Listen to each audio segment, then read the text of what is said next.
자, 상권을 이제 좀 과학적으로 분류를 해볼게요. 상권에는 어떤 상권들이 있냐. 뭐, 뭐 창업형 상권, 뭐 규모에 따라서 뭐 지역 상권, 지구 상권, 지점 상권, 개별 상권 되게 많이 구분이 돼요. 그러니까 이렇게 정리를 해는 있지만 실제적으로 보면 우리는 대대적으로 상권이라는 그냥 단어를 쓸 뿐입니다. 그러니까 거기 사람들이 많이 모여있으면 상권이라고 하지만 학술적으로도 뭐 이런 식으로 나누면 목적에 따라서 내가 투자를 받아서 들어가면 투자형 상권, 또 창업을 해서 최초에 들어가면 창업 상권이에요. 이렇게 두 개로 나눠.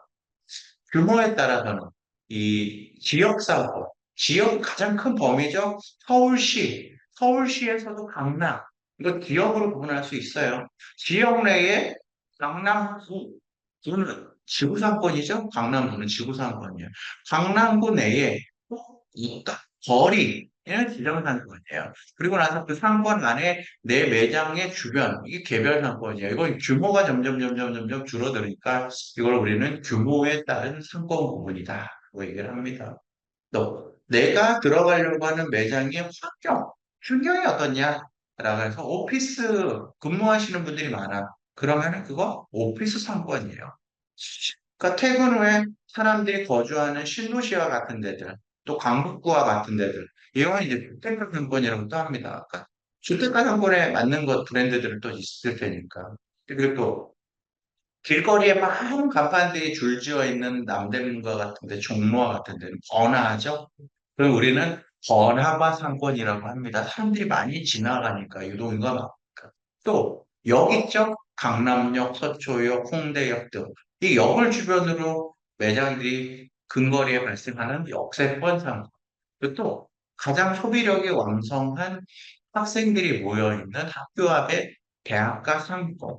이렇게 환경에 따라서도 환경을 나눌 수 있어요. 그러니까 어떤 하나의 사건이 역세권 상권이면서 대학가 상권이면서 번화가 상권이면서 또 지역의 지구의 지점의 개별 상권 안에 한 구분될 수가 있다는.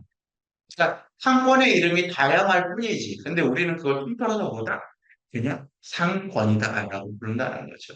네. 그리고 이제 거리, 고객 밀집도에 갈려서 500m까지를 대부분 1차 상권, 1km까지를 2차 상권, 2km까지를 3차 상권이라고도 얘기를 많이 합니다. 그리고 뭐 무슨 거리들 있잖아요. 거리들처럼 길에 따라서 이렇게 상권이 형성돼 있으면 우리는 그런 상권을 일자형 상권이라고 해요. 예. 뭐 사로수길, 가로수길 다 일자형 상권입니다. 또 이제 곡선 상권이 있어요. 이렇게 돌아 나오는 상권이 보면은 곡선형 상권이기도 하면서 항아리형 상권이기도 해요. 몰려 있어요. 그 안에만 몰려 있으니까 거기를 또 벗어나면 없는 그런 상권의 부분이 있습니다. 그러니까 상권을 뭐 구분해서 정리하는 건 학술적인 의미도 있는 거고 인구 통계학적이나 지리적 분류를 할 때 중요하긴 하지만 여러분들이 뭐 이거를 막 정리를 해야 된다 이게 있는 것 같아요. 그러면 이런 각각의 이 상권들은 어떤 특성을 갖고 있냐? 이름이 주어지는 것하고 동일한 특성을 갖고 있어요. 상권은 이름이 붙여진다고 했어요. 아까 지역, 지구, 대학 상권 등 어떻게 분류하냐는 중요한 것보다는 그 이름의 상권이 갖고 있는 특성이 어떻게 정리되냐를 보면 되는데 이 상권이라는 거는 이 어떻게 보면은 그 안에서의 소비자한테 구매 접점이기도 해요. 어떤 특정 상권, 가구 회사들이 많이 있어. 그럼 거기는 가구 상권 이렇게 얘기하면 거기 있는 사람들 가구를 사러 가잖아요. 이렇듯 상권의 이름이 정해지면 거기에 따라 특성이 있는 거는 그 안에서의 구매 접점이 이루어지기 때문입니다. 자, 그러면 하나하나씩 들여다볼게요. 첫 번째, 번화가 상권. 번화가 상권 어때요? 번화하다는 의미는 뭐죠? 팔방 뚫려 있어서 차량과 사람의 이동이 용이하게. 우리 이런 데 번화가 상권이라고 해요. 역세권 상권과 비슷하면 그것도 유명 브랜드가 모여 있어. 이런 데는 창업 비용이 높아요. 그러니까 번화가 상권에 주로 들어가는 데는 럭셔리 브랜드들이에요. 뭐 명동에서 보면은 롯데백화점 있는 데 있죠? 거기에는 보면 백화점 내에도 유명 브랜드들이 입점하잖아요. 거기에 유동인구 엄청나게 많죠. 그걸 우리는 번화가 상권이라고 하고 역세권 상권과 비슷하긴 하지만 역세권은 역은 뭐 너무나 많은 있지만 번화가 상권은 그게 많지 않습니다. 그래서 대다수의 번화가 상권이라고 하는 데는 강남에 보면 압구정동의 갤러리아 백화점 앞에 이런 데들이 번화가 상권이고 번화가 상권은 창업비용이 상당히 높고 그런데 들어가는 데들은 그 플래그샵, 그러니까 브랜드를 알리기 위한 샵이거나 또는 이제 대형 유명 럭셔리 브랜드들이 들어간다.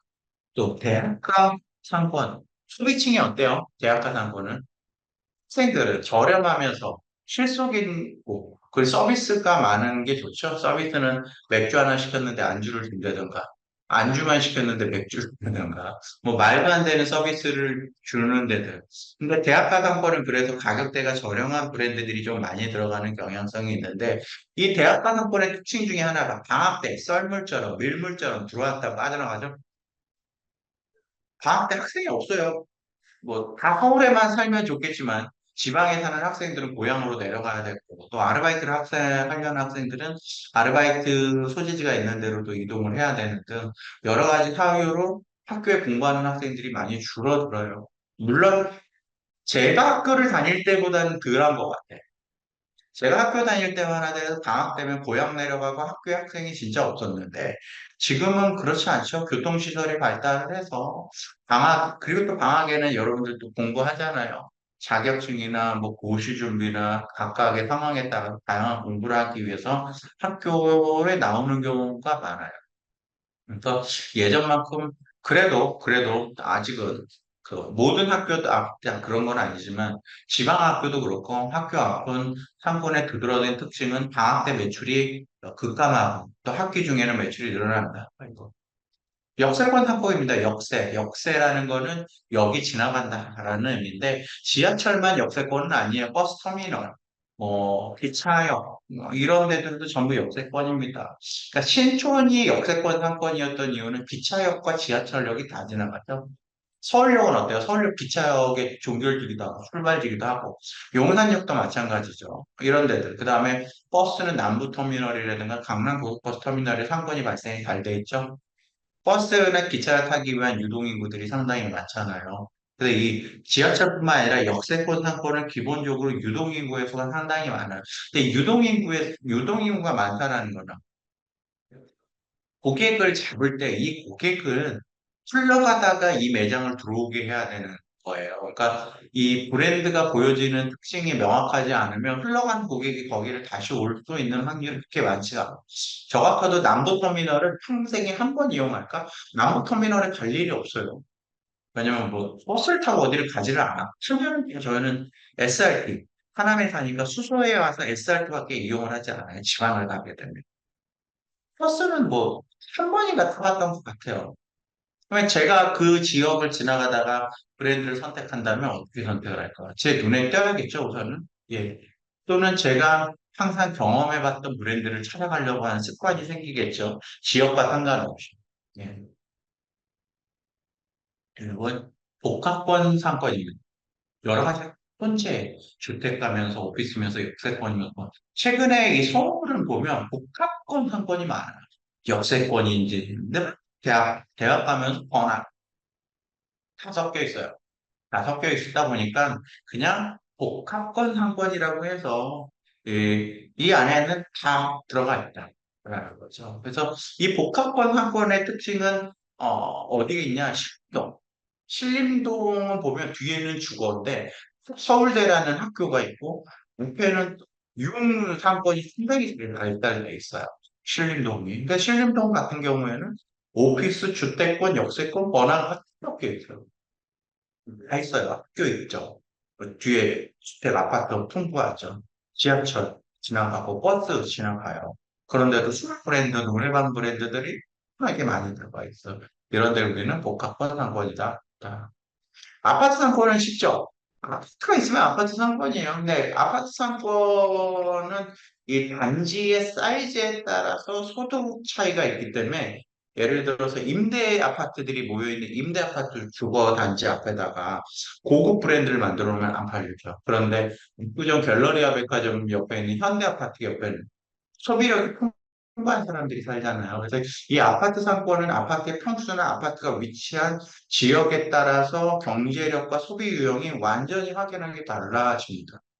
그래서 아파트 상권은 좀 특이하게도 그냥 아파트가 갖고 있는 특성을 다 동일하게 갖고 있는 게 아니라 아파트에 따라서도 달라진다라는 겁니다. 자, 그리고 오피스 상권입니다. 오피스 상권은 특정한 시간대에만 소비가 집중됐다가 빠져요.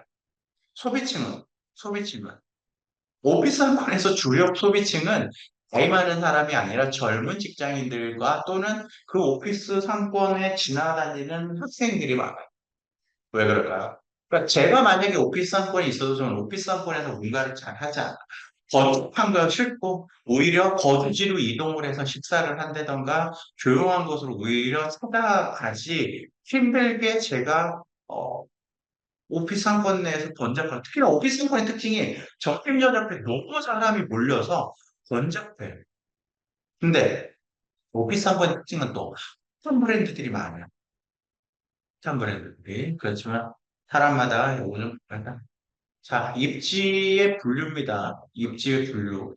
입지는 상권의 뭐 범위, 이용 목적, 구매 습관 등에 따라서도 분류를 할 수 있고, 이 상권의 범위는 1, 2, 급지로 분류하는 게 이론적이에요. 1급, 2급, 3급. 이 거리 경우도 있고, 인수를 할 수도 있어요. 그러니까 1급지냐, 2급지냐, 3급지냐, 뭐 A냐, B냐, C냐, 이게 중요한 게 아니라, 학술에서 보면 1급지는 가시성이 가장 높아. 접근성, 인지성이 모두 양호하면 1급지예요. 그러니까 역세권이든 아파트 상권이든 오피스 상권이든 상업이라고 분류할 수 있는 데들은 대다수가 1급지가 1급지. 눈에 띄어. 눈에 띄어. 소비성도 높고 적합성도 높고 인지성도 높아. 이런 데다 1급지예요. 2급지는 2급지는 이 앞에서 말했던 가시성, 접근성, 인지성 이 중에서 일부만 양호한 어디는 접근성이 어려워. 학원도 많은데 성폭대기에 있어. 접근성이 어려운데 성폭대기에서 눈에 잘 보이죠. 그리고 그 산이 계곡이 있어서 사람들이 인지를 잘하고 있어. 용인이나 경기도에 가면 계곡이 있는 데 음식점이 많이 있어요. 이런 데들은 인지성은 상당히 좋아. 근데 뭐가 안 좋죠? 접근성이 안 좋죠. 접근성이 안 좋습니다. 자, 그리고 상급지는 이게 전부 다 안 좋은데 전부 안 좋은데. 그럼 어떤 데들 있어요? 시골. 시골은 다 안 좋죠? 그런 데들은 매장을 내면은 안 될 수밖에 없어요. 뭐, 눈에 보이지도 않고, 접근할 수도 없고, 인지할 수도 없는 데들은, 예, 되게 힘들잖아요. 그리고, 이용 목적에 따라서는 적응형, 목적형, 생활형으로도 구분할 수 있고, 구매 습관에 따라서 편의품, 소매품, 전문점으로 구분할 수 있어요. 예.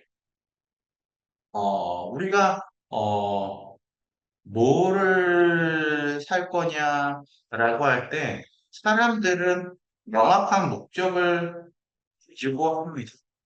그런데 보세요. 내가 지금 귀금속을 살 거야. 내연분들 살 거야. 그럼 얘는 전문금이죠. 세제를 살 거야. 권을 살 거야. 뭐 아파트를 할 수도 있겠지만 전문금이에요. 내가 지금 백화를 사고 싶어. 얘는 편의품이지. 네, 이용 목적에 따른 분류는 입지에서는 크게 어려운 얘기는 아닙니다.